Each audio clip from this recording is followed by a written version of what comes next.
Aujourd'hui, je vais vous expliquer comment poser des questions au présent en anglais. Alors, comme on l'a vu dans le document, il faut utiliser un mot outil qui s'appelle do. Do, c'est un peu comme si on disait est-ce que en français, ça n'a pas vraiment de sens. Et on le place juste devant le sujet. Donc, on prend cet auxiliaire do, on prend notre sujet et juste après, on va mettre un verbe, forcément l'action de notre phrase. On va faire un exemple. Par exemple, on peut demander à quelqu'un do you play? Est-ce que tu joues? Mais on voit bien qu'il manque quelque chose. Donc à cette phrase, on va rajouter ce qu'on appelle un complément, comme en français. On va demander par exemple à quelqu'un do you play football? Est-ce que tu joues au foot? On sait déjà comment répondre à cette question. On l'a déjà vu dans le début de la leçon. On peut répondre soit yes I do, soit no I don't.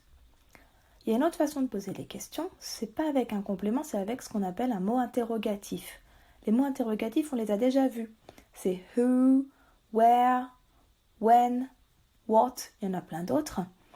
Ça sert à poser ce qu'on appelle des questions ouvertes. Par exemple, on peut demander à quelqu'un what pour dire qu'est-ce que, ensuite on va mettre l'auxiliaire do, ensuite le sujet you et le verbe like. What do you like? Qu'est-ce que tu aimes? On n'oublie pas le point d'interrogation car c'est une question. Pareil, on a déjà vu comment y répondre. On peut répondre par exemple I like chocolate. Ou alors on peut dire I love summer. On peut répondre ce qu'on veut, c'est une question ouverte. Donc pour résumer, pour une question, il faut un auxiliaire do, un sujet, le verbe, on peut mettre un complément, on peut mettre un mot interrogatif, l'un ou l'autre, quelquefois les deux. Voilà, j'espère que cela vous aura aidé. N'hésitez pas à me poser des questions.